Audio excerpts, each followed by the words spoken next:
राधे राधे। कैसे हैं आप लोग? ईश्वर कृपा से आप सब अच्छे होंगे। ईश्वर सब पे कृपा बनाए रखे, सबका कल्याण करे। आज हम बताने जा रहे हैं कि हरतालिका तीज कब है। 17 सितंबर या 18 सितंबर को। तो हरतालिका तीज को बहुत से लोग हस्त गौरी व्रत और गौरी तृतीया आदि भी बोलते हैं। तीजा भी कहीं कोई कोई बोलता है। और बहुत से लोग हरतालिका तीज भी बोलते हैं। यह व्रत भादौ महीने की शुक्ल पक्ष की तृतीया को रहा जाता है और तृतीया को ही यह व्रत पड़ता है। इसे तीज भी कहते हैं। और इस दिन स्त्रियां और कुंवारी कन्याएं, जो सौभाग्यवती स्त्रियां होती हैं, कुंवारी कन्याएं होती हैं, ये व्रत रखती हैं। सौभाग्यशाली स्त्रियां जो होती हैं वो अपने पति की लंबी आयु के लिए यह व्रत करती हैं।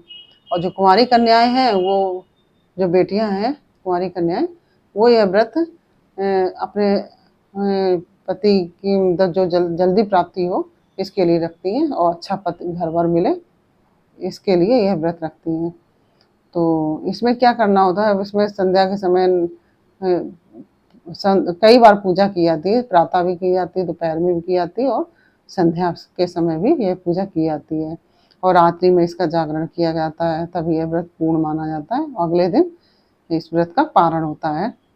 और इसका यह महात्म बतलाया जाता है कि जो स्त्रियां ये व्रत करती हैं उनका जो सौभाग्य, वह हमेशा सौभाग्यशाली बनी रहती हैं और वह उनका कभी भी पति से बिछोह नहीं होता है, मतलब बिछड़ना नहीं होता है। और इस तरह से और यह दाम्पत्य सुख के लिए मतलब यह व्रत किया जाता है। और जो अब की बार है, जो 2023 में यह जो व्रत है, 2 महासंयोग के साथ पड़ रहा है। यह महासंयोग है, एक तो है इंद्र योग। इंद्र योग यह बहुत ही अच्छा योग है। और दूसरा है रवि योग। यह 2 योग बहुत ही अच्छे पड़ रहे हैं। इसकी वजह से यह व्रत बहुत ही ज़्यादा महत्वपूर्ण बन रहा है। इसमें योग बहुत अच्छा बन रहा है। और इसमें जैसे जो स्त्रियां हैं उनके पति की तरक्की नहीं हो रही है, इस योग की वजह से उनके पति के जो जीवन में तरक्की होगी। और इसमें करना क्या, अब हमने आपको बता दिया कि ये व्रत कौन से 2 संयोग हैं और किस दिन है, ये हम बताने जा रहे हैं आपको कि यह व्रत 17 तारीख को जो तीजा तिथि है वह सुबह 11:08 पे प्रारंभ हो रही है, क्योंकि यह सूर्योदय के समय तिथि नहीं है। और 18 तारीख को यह उदया तिथि में यह व्रत पड़ रहा है। और क्योंकि 17 तारीख को 11:00 पे आरंभ हो जाएगी और अगले दिन ये सूर्योदय के समय भी होगी। और उदया तिथि के कारण यह 18 सितंबर सोमवार के दिन यह तीजा का व्रत मतलब करना चाहिए और यही शुभ है। और इसी दिन यह तीजा तिथि मनाई जा रही है। और जिस दिन यह व्रत आरंभ हो रहा है उस दिन चित्रा नक्षत्र है। और चित्रा नक्षत्र में जो व्रती होंगे, जो भी महिलाएं बेटियां जो हैं, बहनें हैं हमारी और माताएं हैं, बेटियां हैं, वो सब 18 तारीख को चित्रा नक्षत्र में संकल्प लेंगी व्रत रहने का।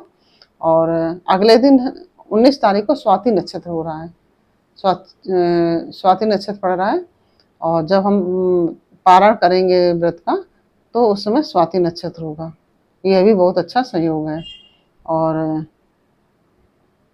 इसमें करना क्या है, प्रातःकाल जागकर स्वच्छ कपड़े पहने, लाल वस्त्र अगर आपके पास ना हो तो आप बाजार से ले आइए और कोशिश करिए कि लाल वस्त्र ही पहने। नीले, हरे, काले इस तरह के वस्त्र पूजा में वैसे भी नहीं पहनने चाहिए और यह तो सुहाग की पूजा है। और लाल रंग के वस्त्र पहने, आप कोशिश यही करें। पीले भी पहन सकती हैं लेकिन लाल ज़्यादा उचित रहेगा। और वस्त्र आदि पहन के जो जेवर आदि आपको पहनना है वो पहन लीजिए। और पैरों में महावर अवश्य लगाइए, चूड़ियाँ अवश्य पहनिए, क्योंकि आजकल चूड़ी फैशन के वजह से कोई पहनता नहीं है, कड़े वगैरह डाल लेते हैं। लेकिन जब इस तरह का पूजा व्रत आदि हो तो उसमें चूड़ियाँ अवश्य पहननी चाहिए। और चांदी की बिछिए हैं, पायल है महावर है, ये सब ज़रूर करना चाहिए।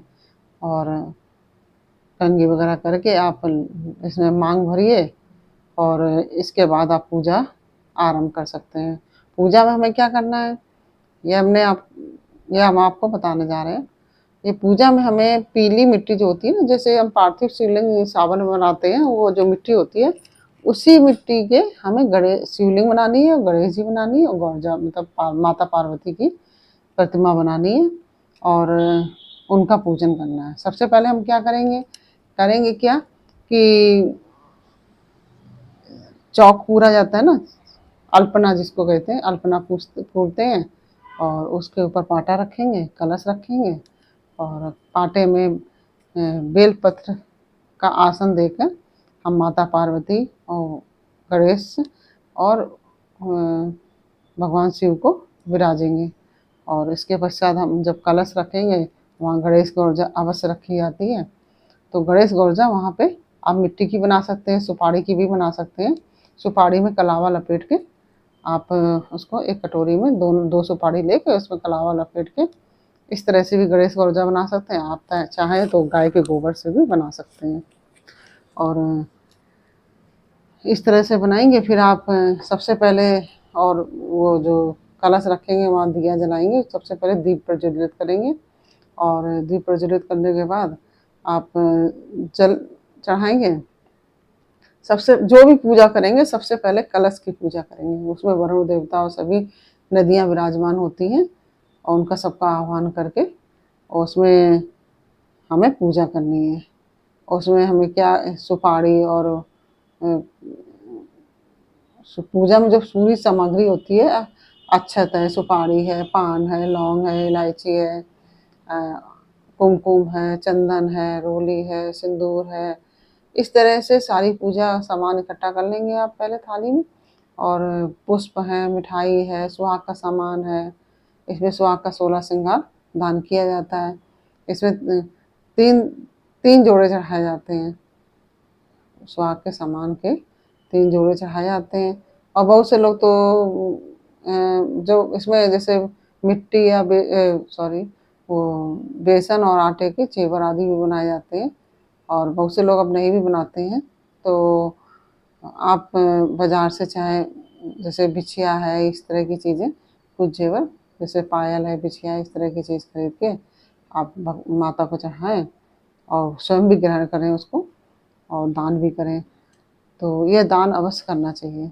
और इसमें क्या होता है कि फिर इसके बाद आप जब सबसे पहले चंदन वो जल चढ़ाएँगे, फिर चंदन लगाएँगे वो और फिर इसके बाद कुमकुम लगाएँगे, सिंदूर लगाएँगे, अक्षत चढ़ाएँगे, फूल चढ़ाएँगे और जो आपने मिष्ठान ले रखा है वो चढ़ाएँगे आप। इस तरह से सबसे पहले कलश की पूजन करेंगे, फिर गणेश गौरजा का पूजन करेंगे, फिर आप भगवान शंकर, पार्वती और गणेश जी का पूजन जो आपने प्रतिमा आपने रखी है पाटे पे उसकी पूजा करेंगे। और शंकर जी का आप दूध, दही, शहद, घी, शक्कर इन सब से पूजन करेंगे, पंचोपचार पूजन। तो सबसे पहले जैसे आपने जल चढ़ाएँगे, फिर दूध चढ़ाएँगे, फिर जल चढ़ाएँगे, फिर दही चढ़ाएँगे, फिर जल चढ़ाएँगे। इस तरह से आप जो भी चीज़ अर्पण करेंगे उसके बाद आप शिव जी को ज़रूर चढ़ाएँगे आप। और इस तरह से आपने चढ़ा लिया।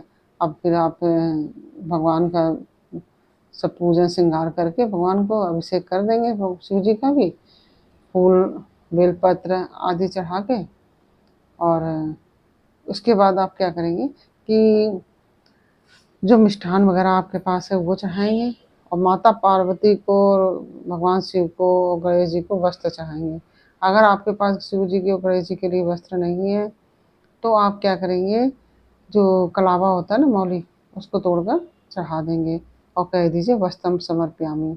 इस तरह से जो भी आप चढ़ाएँ, अक्षतम समर्पयामि, नैवेद्यम समर्पयामि, इस तरफ से आप करेंगे। और फिर जनेऊ ज़रूर चढ़ाएँगे शंकर जी को, गणेश जी को और कलश में जनेऊ ज़रूर चढ़ाइए। और इसके पश्चात फिर आप भगवान माता जो पार्वती हैं उनको सुहाग का सारा सामान अर्पण करेंगे और फिर धूप बत्ती दिखाएँगे, आरती करेंगे और फिर भगवान को आप दक्षिणा अर्पण करेंगे। और कोई भी पूजा करते हैं तो आरती अवश्य करनी चाहिए और दक्षिणा ज़रूर चढ़ानी चाहिए। तो ये हम आपको हर वीडियो में आपको बताते हैं और इस तरह से आप पूजन करके भगवान का आशीर्वाद प्राप्त करेंगे, उनको प्रणाम करेंगे और फिर आप इसमें तो निर्जला व्रत रहा जाता है। बहुत सी जो माताएं बहनें हैं वो निर्जला भी रहती हैं और आजकल तो लोग फलाहारी भी रहने लगते हैं, जल फल से भी व्रत रहते हैं। तो आप जैसा चाहें वैसा रह सकती हैं। और बहुत से लोग कहते हैं कि व्रत नहीं छोड़ना चाहिए कभी। हाँ, नहीं छोड़ना चाहिए, लेकिन इसमें कई और उपाय हैं जो हम आपको अगले वीडियो में बताएंगे कि हमें अगर मान लीजिए हम व्रत नहीं रह पा रहे हैं तो हमको क्या करना चाहिए। और आप अगर फलाहार लेते हैं तो इसके बाद पूजन के बाद आप फलाहार भी ले सकते हैं और नहीं तो यह व्रत निर्जला ही रहा जाता है। अगर आपसे नहीं बन पड़ रही है तो आप फलाहार भी कर सकते हैं और इस तरह से आप यह व्रत करेंगे। और इसमें माला अवश्य करिए भगवान की। और इसमें कौन कौन सी मालाएं करनी है? सबसे पहले तो ओम गम गणपति नमः भगवान गणपति की माला करिए, एक दो जो भी आपके पास समय हो उस हिसाब से। और ओम नमः शिवाय, ओम नमः शिवाय की अवश्य माला कीजिए। और जो नवाण मंत्र है माता का उसकी भी एक माला करिए, ओम ऐं ह्रीं क्लीं चामुंडाय विच्चे। तो इसकी भी आप चाहें तो एक माला कर सकते हैं, आप चाहें तो ज़्यादा भी कर सकते हैं। इस तरह से आप व्रत माला कीजिए भगवान की और इस तरह से पूजन कीजिए। और हमने आपको बता दिया कि हमें किस तरह से पूजा करना है, किस तरह से व्रत के नियम इस हिसाब से हमने बता दिया और किस दिन है ये भी हमने बता दिया। 18 तारीख सोमवार को ही हम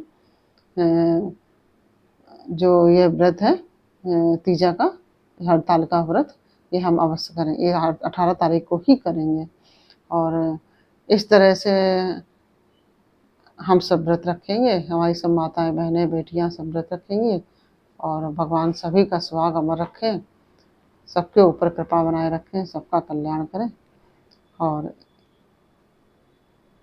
एक बात हम कहना चाहेंगे, यदि आपने हमारे चैनल को सब्सक्राइब नहीं किया है तो प्लीज़ हमारे चैनल को सब्सक्राइब कर लीजिए और बेल आइकन बटन अवश्य दबा दीजिए, जिससे कि हमारे आने वाले सारे वीडियोस आपको प्राप्त हो सकें। और यदि आपको हमारी बात समझ में आ रही है, हेल्पफुल लग रही है, तो आप वीडियो को लाइक शेयर अवश्य कीजिए और कमेंट में ओम नमः शिवाय अवश्य लिखिए, है ना। तो आपको हमारी जानकारी कैसी लगी, आपको जो हमने बताया वो आपको समझ में आया या नहीं, इसके बारे में हमें कमेंट बॉक्स में अवश्य बताइए कि जो कमी होगी समझाने में वो हम आगे सुधार करेंगे उसमें। और इसी के साथ हम अनुमति चाहते हैं। हाँ, लेकिन जैसे हम आप पूजा धूप दीप दिखाएंगे तो उसके बाद हम कथा करेंगे भगवान की। तो कथा की हम आपको अगले वीडियो में कथा की जानकारी देंगे कि कथा क्या है।